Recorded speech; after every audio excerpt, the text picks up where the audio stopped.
little end that kind of looks like a nipple. I really hope you guys know what I'm talking about. I'll be notified exactly when I make my next post. You guys said I was gonna get alcohol. Just water for this video. Hi guys, welcome back to my channel, or welcome to if you're new here. So I asked you guys on my Instagram and on my Twitter, I think a couple of weeks ago, what type of videos that you wanted to see me do, and a lot of people voted story times. So I thought I would stick on my little trend of my crazy landlord stories, and I thought that I would tell you about my psycho landlord story.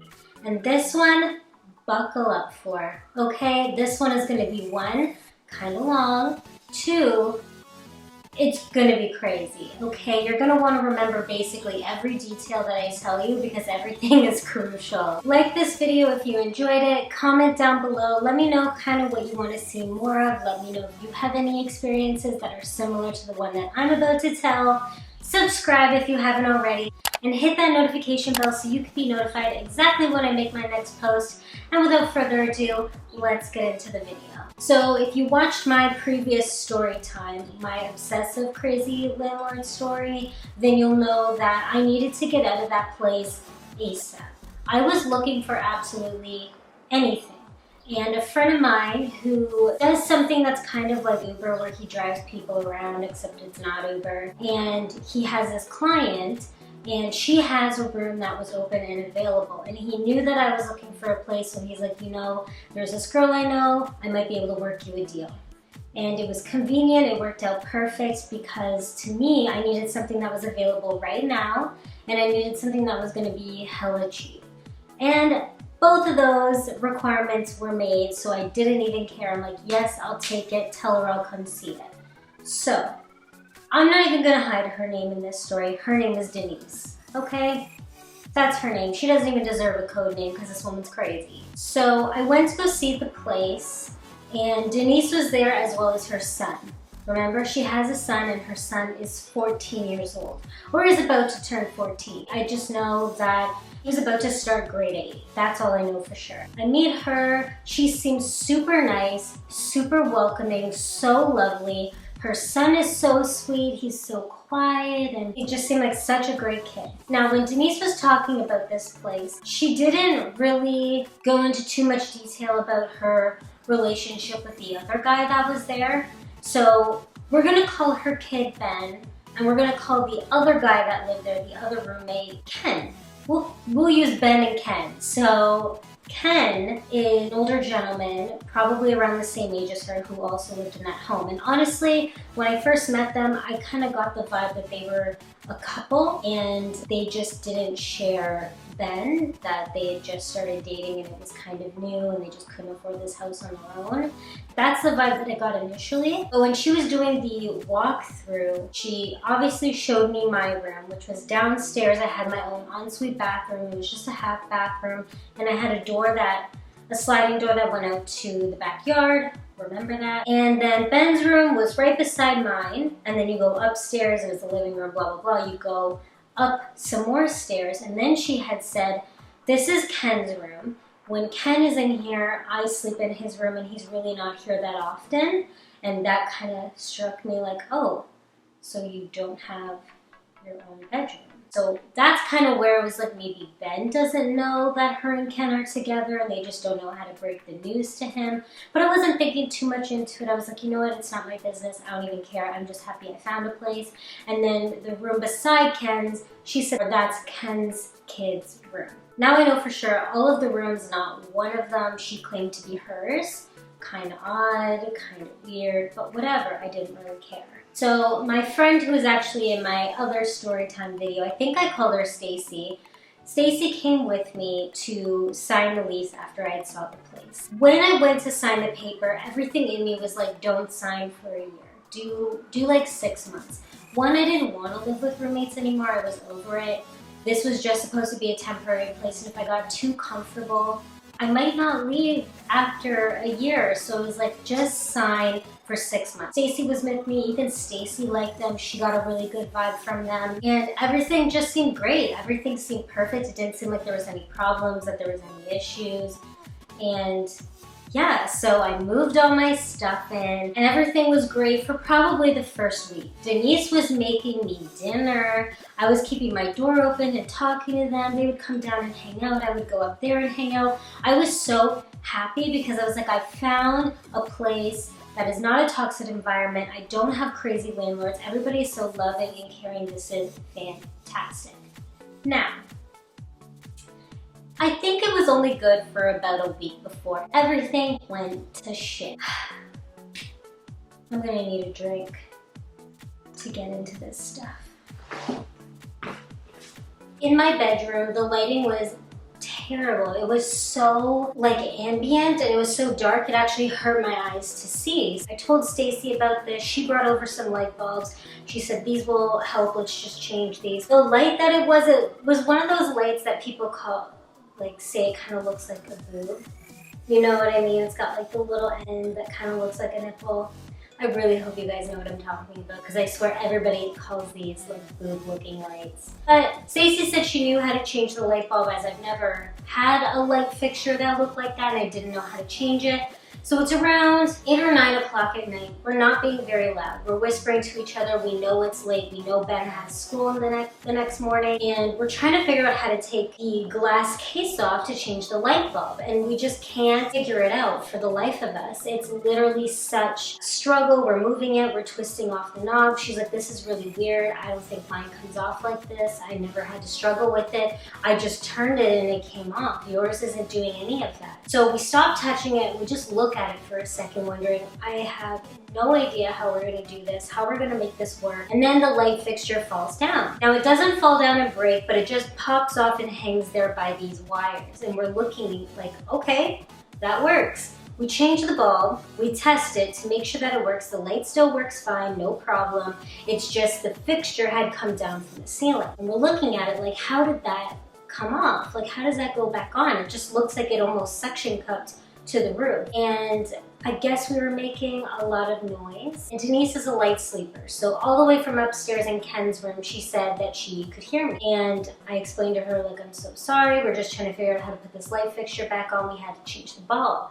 She asked for a picture, so I sent her a picture and she told me, you broke it. So now I'm thinking, great. I am literally 1 week into this place and I've already broken something. Like, good job, Heaven. You're like, great. But then I start thinking like, well, it shouldn't be broken because the light still works. So it should just be the fixture. Stacy and I start to find a way to maneuver the wires so the glass isn't hanging just by the wires. It's got some support. And then next thing you know, Denise messages me saying, I'm gonna have to get an electrician to fix it, leave it. You're gonna have to reimburse me for this. And I couldn't help but thinking, why do you need an electrician to fix a light fixture? The light still works. The part that an electrician goes there for is fine. It's just a fixture. I don't understand why I would have to pay such a large amount of money. And I think they would think it was ridiculous to even go there to fix that. So my mom's already in bed at this point, but I text her explaining the whole situation to her. Stacy leaves, I go to sleep, I wake up, I go to work. While I'm at work, my mom ends up messaging me this whole thing on how to fix the light. My mom says that there should be 2 screws that come down, and inside the fixture you should see a metal piece that has teardrop shaped holes, and that you should be able to put the screws through the bigger part, turn it, so that they go into the smaller part and then twist it so it tightens back to the roof. So I'm thinking, fantastic, we're not gonna have to get an electrician, this is great. So I go home after work and exactly like my mom explained, the 2 screws were hanging down by the light and I fixed it. I put all the wires back in, hung it up, everything was fine. No problems, the light doesn't cause any issues, it was just the fixture needed to be replaced that way. So I send Denise a picture and I tell her, no need to worry about an electrician, it's fixed. She starts losing her shit. She literally starts freaking out, telling me that she's gonna have to still get an electrician and I'm still gonna have to pay for it, that I'm not an electrician. Like, she's sending me paragraphs going off on me and I'm sending them to my mom saying, I don't know how to handle this situation. My mom told me, just tell her you have a friend who's an electrician who came over to help you out. At least get her to stop freaking out because there's no need to get an electrician and she probably just wants to get money from you. So I do exactly that. I tell her I had a friend that was an electrician to come over to look at it and fix it. So she doesn't say anything but says that she'll be coming down to inspect it. Now I'm thinking, you're not even an electrician, so why would you coming down to inspect it make any difference? It's starting to get really suspicious here. Now, she comes home, she looks at it, and she looks pissed. She's not talking to me the same way. Her whole demeanor is different. I'm actually nervous. Like, the energy that is coming off of her is almost scary.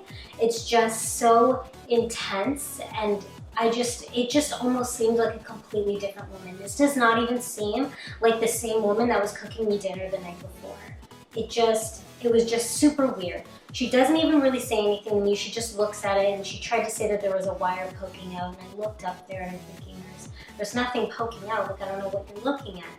Then she leaves my room, and that was when it all started. That's when all the craziness starts. So some backstory information that you're going to need for later on in this story is Denise is a full-time student and she's not from Canada. So she came here for school and she brought her son. So she can't work full-time because she's an international student, and I think she can only make a certain amount of money. So she's in school at this time, and then she occasionally works part-time, but majority of the time she's home.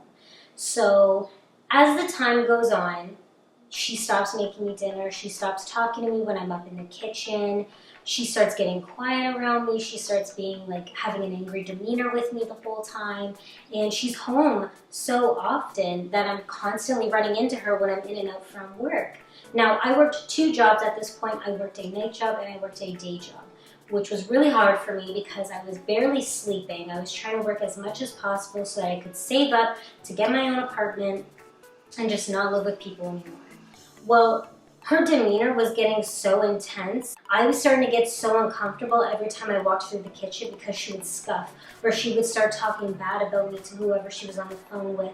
Or if Ken's kids was there, she would start talking bad about me then. I was getting anxiety. I was starting to feel so uncomfortable and so unwelcomed that the sliding door that was in my bedroom, I just started using that. I was not comfortable to come across her at all. She was just making it super uncomfortable for me. And Ken really wasn't here. I hardly ever saw Ken. So she was just staying upstairs, which was kind of nice. But over time, she started to get super loud. Next thing you know, she was blasting music at me. And I'm thinking, your kid has school tomorrow. Like, you're really doing this to punish me because I didn't let you scam me of money? Next thing you know, she's working out late at night. All I can hear is a skipping rope over my head. Next thing you know, she's waking up super early in the morning when she knows that I could sleep in that day, and she's blaring music or she's singing, and singing loud. There's a difference between singing because you're actually trying to sing and you're having a good time, and just singing totally off key on purpose.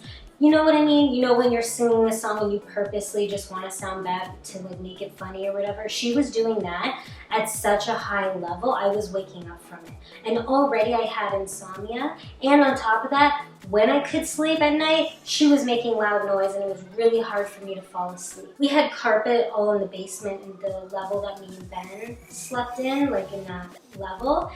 I would hear her sweeping the carpet. Sweeping. Get a vacuum. And she would bang the broom on my door. Only ever my door. When she got to my door to sweep or whatever, she would bang on my door. She wouldn't when she was by the basement door. She wouldn't when she was by Ben's door. But the second she got to my door, bang, bang, bang. At like 7 in the morning when I got home at like 3, 4 o'clock from working. Just awful. So my anxiety was starting to get out of hand. The stress was getting out of hand that I wasn't really able to hold on to weight, so I was still losing weight when I had already lost a drastic amount of weight, which on top of that is super unhealthy and super bad. So after all that starts happening, she starts being super distracted. It's winter time and it's getting really cold. I live in Canada, and even the hydro companies, like the heat companies, they won't turn your heat off in winter because you'll freeze. So every morning in winter, my room was already freezing cold because I had that sliding door and it just brought in a draft. Well, I started waking up every single morning to complete silence, but my bones ached. My bones ached for being so cold. It hurt. Like, it literally, I felt it so deep into my bones. It hurt like no tomorrow. So I would wake up, I have to put my slippers on, put every robe that I owned on that was fuzzy, and I would go up to check the temperature, and she would have turned the heat off. Every morning that her and her son weren't there in the morning, but I was still sleeping, she shut the heat off. She always left it on when they were in there, or if I had a weekend off, which was rare, but when I had a weekend off and Ben was there, if she left the house, the heat stayed on. She only ever turned it off when it was just me left at home. That's just one of the other many things that she loved to do. So around Christmas time, I go home. My mom knows the whole situation. She knows how I'm being treated, and she gets me this little mini camera. This camera is the smallest camera, so it doesn't have its own battery pack and you have to have it plugged in. She said, put this on, leave it in your room. I don't trust her. Who knows if she's going in there? Who knows if she's doing anything to your stuff? I just don't trust her. Well, that camera worked for about 3 times, and I didn't notice anything on there, but I also did skip through. I started to get the vibe that when it had picked up motion, it was just because the light was changing. And I honestly didn't think she was going into my room. But then the one day that I had set it on recording and I went to go watch it, it would stop working. And every time after that, it would not film. All the lights showed that it worked. Nothing seemed to be wrong with the memory card. And it was like it just stopped working, and I thought that was really weird. Maybe she was coming into my room and maybe I didn't even notice it and she caught the camera and maybe she damaged it, which makes me upset because I didn't keep that old footage. But every time it came up with something, it was just a clip of the sun moving because I had it turn on whenever there was motion. So that started to make me feel like maybe she was going in my room. Plus, one time I came home and my sliding door was wide open and there was snow in my bedroom. I wasn't sure if anything got stolen. Thankfully, nothing was stolen, but twice I came home to my sliding door wide open. So I don't know if she went in there and then she left through the sliding door so that she could keep my front door locked. I don't know if she did it on purpose and not because she was sneaking in my room and thought that she was, I was never going to notice. I don't actually know, but because it snowed so much, I couldn't even see if there was footprints there, which sucked because that would have been an easy giveaway to tell if it was her or mine. But no, that didn't happen. Around Christmas time, because I had my Christmas early because I had to work on Christmas, there was this man in this house that I was seeing while I was up in the kitchen cooking. Turned out it was her husband. He came down it was somewhere in Dominican, but I can't remember exactly where. Super friendly, such a nice gentleman. He was always smiling, super happy, and they had like a whole, I don't know if it was a week or 2 weeks, but he was there for a good while. And I remember coming home the one day and I didn't have the key to my sliding door, so I had to go through the front door because I left that set of keys in my room. So I come in through the front door and I see Ben sitting on the couch, just being quiet, and he's just sitting there patiently.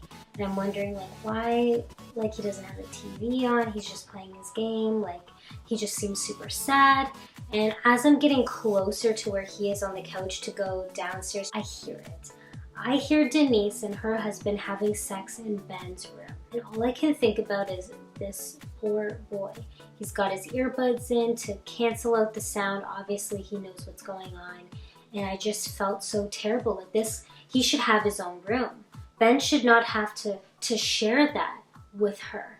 And I should probably mention at this point, because I feel like I forgot to, she sleeps in the same room as Ben. She was only in Ken's room every so often, and even when Ken wasn't there, she was still majority of the time in Ben's room.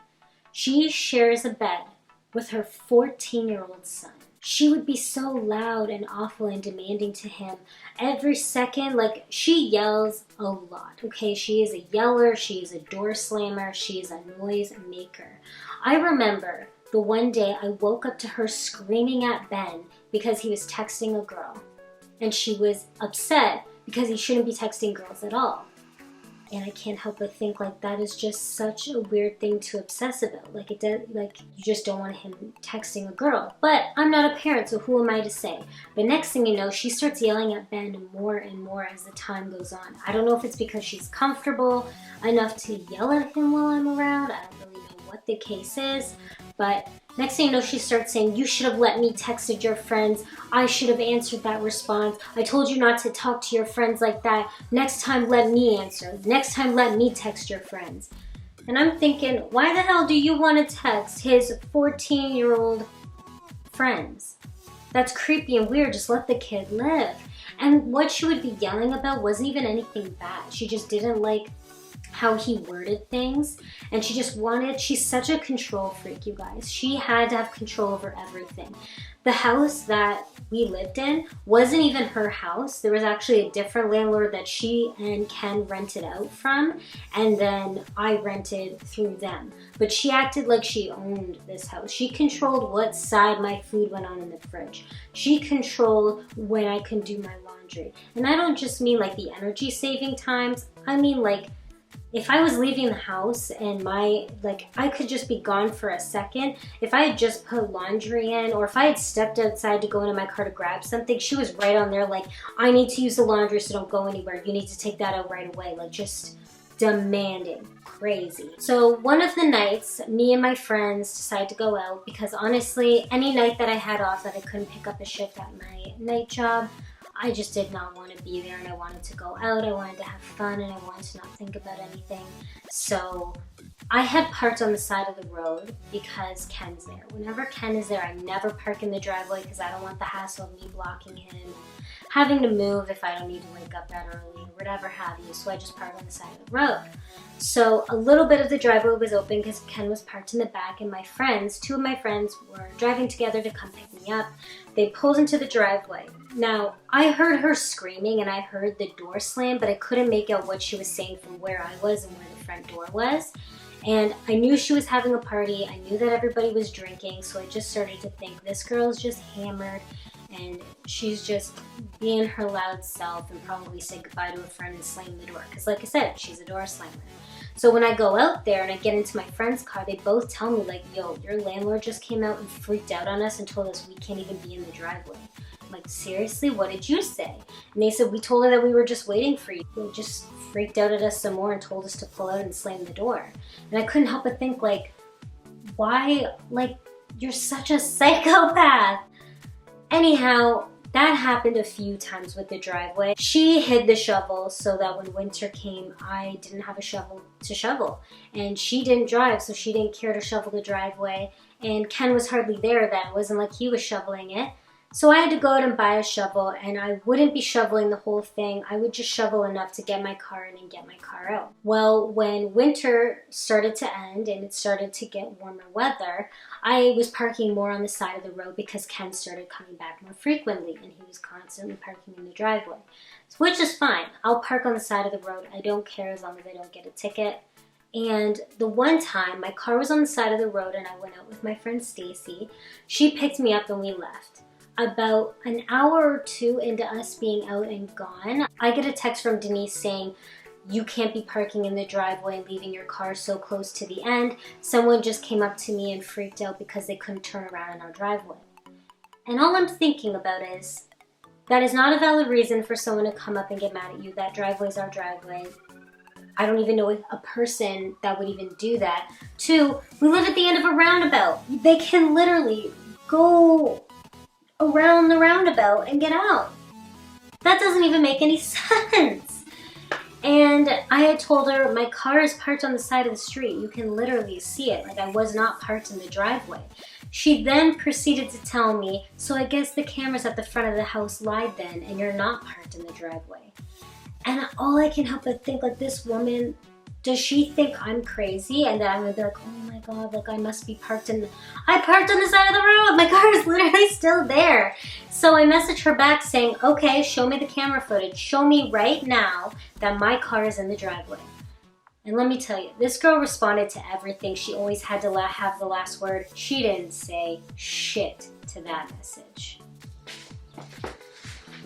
So another incident that had happened while I had lived there, Ken started staying over a lot more frequently.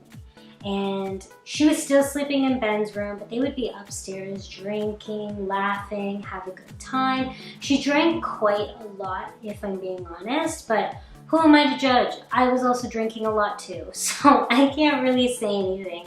But her and Ken were getting drunk almost every night, and they were just laughing and being loud and blaring music and the usual stuff, just this time 2 of them are doing it.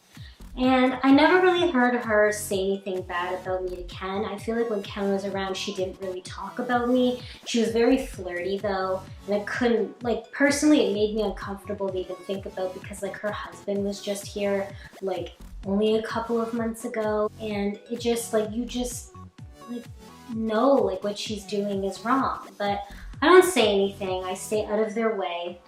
And then next thing you know, the one night, the music is in the living room floor, but their bedroom is directly above me and not so far off to the side. So even though the music was really loud, whatever is happening directly above me, whether you're in the bathroom or you're in Ken's room, I can hear everything. And this woman starts having sex with Ken. And all I can think about is how her 14-year-old son's room is right beside me. He's gonna hear the exact same thing I'm hearing. Obviously, his parents are still married and together, and it's just mind-blowing. I am literally sitting there so grossed out, like, this woman is such a dishonest woman, and how could she do that? Her son is right below, and she's not being quiet. After that had happened, she was in a happy, cheery mood, and then Ken wasn't around again. I don't know where he constantly went to. His kids came by to visit, and they talked to her like they were best friends, so I don't know if his kids are aware of that situation or not, but every time that I would go upstairs to go to the bathroom, she would loudly talk shit about me to them. She would make me feel so uncomfortable when I was up there. I did my very best not to go up there. Even when I cooked, I tried not to cook, or I tried to cook a huge amount of food, so I only had to go up there early in the morning to get my lunch and go. But then there came a point where she took all the kitchen stuff. And I don't know where she put them, but any dish to eat off of, any silverware to use, any cooking device, a pot, a pan, gone. She removed all of it. I had to crawl into this crawl space that I had all my stuff in to take out my cooking stuff so that I could make my own food. And you wanna know what happened? I left it there on the drying rack for maybe an hour to come back that she had taken all my kitchen stuff. And when I messaged her about it, do I get a response? No.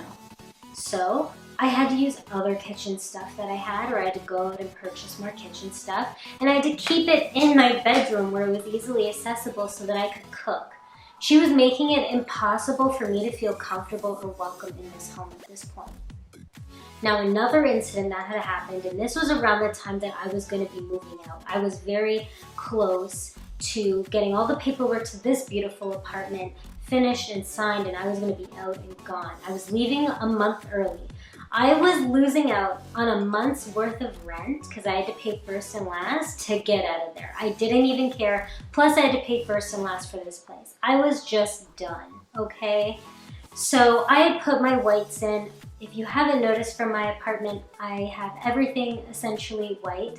My bed is all white, my towels are all white, I wear a lot of white clothes, and I had put all my whites in the laundry.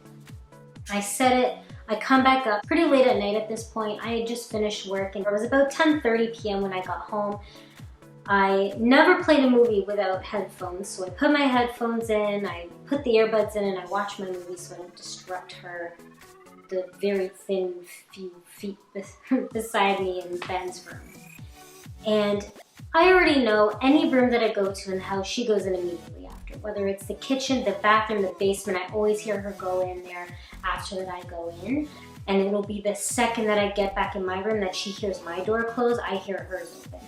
So I hear that happen as I'm getting situated to put my movie on. I know what she's doing. I know she's going in the basement, gonna see if I did something or whatever.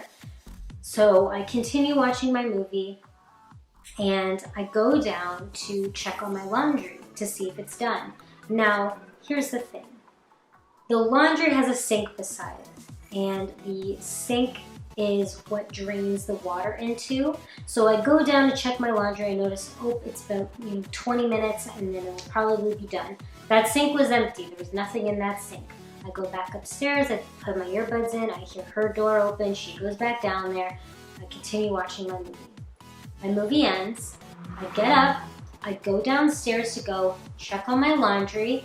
And just as I get down there and I have view of the washer and the dryer, the sink just starts overflowing with water. And they're falling onto her son Ben's Jordans. Now, I hardly see him wear these shoes. He keeps them out of the way of everything. I think these are his prized possession. So I rush over, I grab his Jordans, and there's a table that's just beside me. I set his Jordans on the table. I put my arm into the sink, and I pull out a bright blue washcloth. I don't know if you guys remember, but I had said that I put in my whites. So there is no way that a blue cloth slithered through that tube from my laundry into the sink to clog it. I was so annoyed in that moment that she would literally do that, and she would ruin her son's shoes just to try and ruin my stuff, or just to try to make it seem like I did something terrible.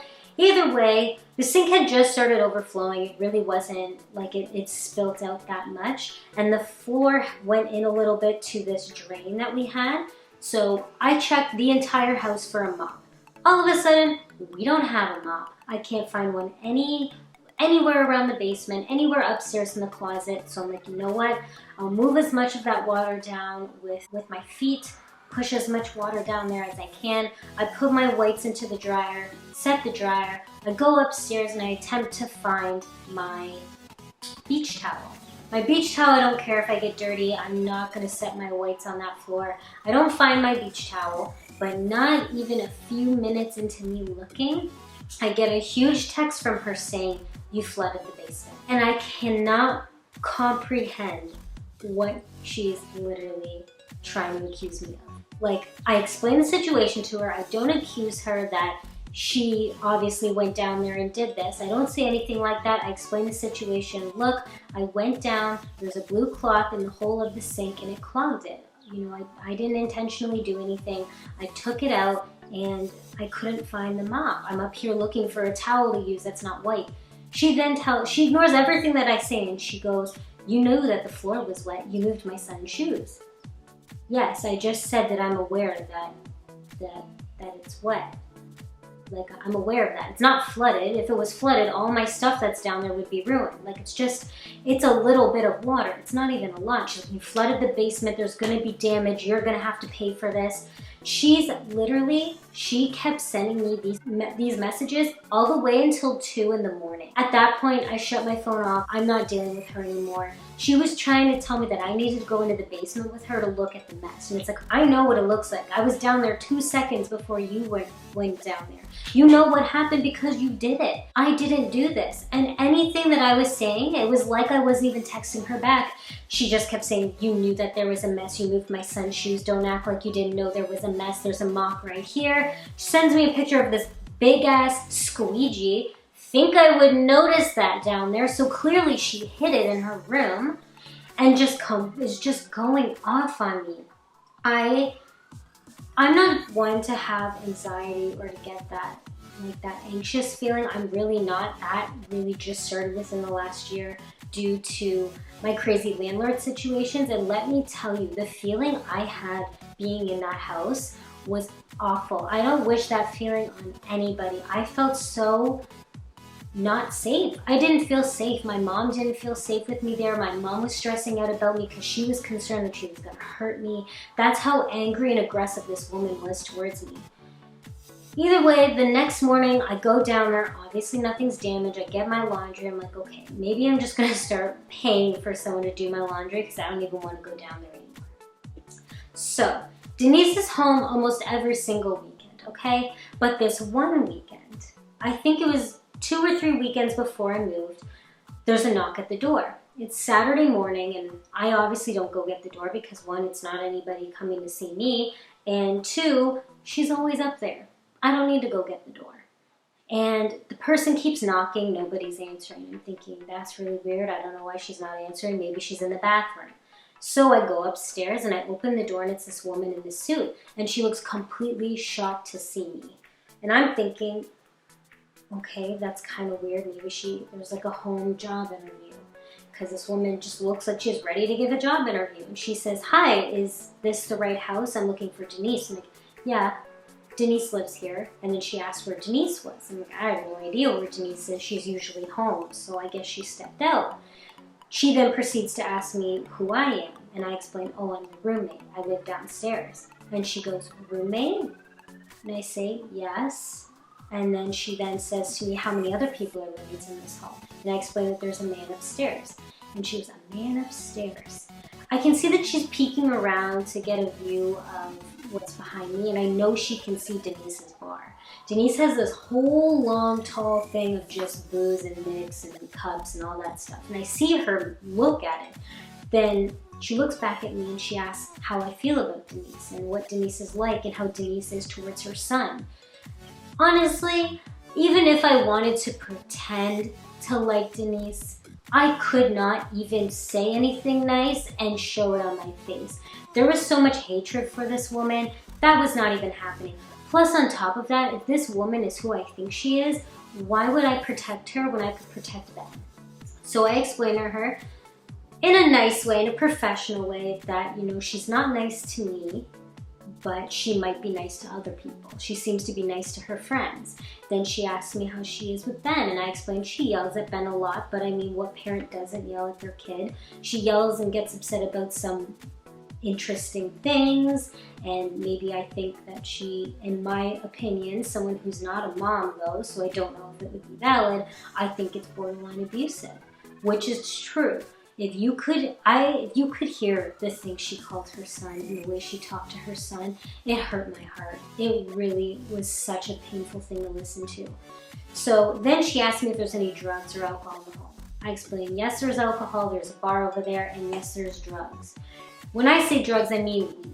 In Canada, it's legal, but Ken smokes. I don't really know if she smoked. I never saw her smoke, but technically it's in the home. The woman said thank you, gave me a card, and said Denise and I had a meeting to meet today, but tell her to call me immediately so we can reschedule when she leaves. Well, would you look at that? When I look at the card, it says facts.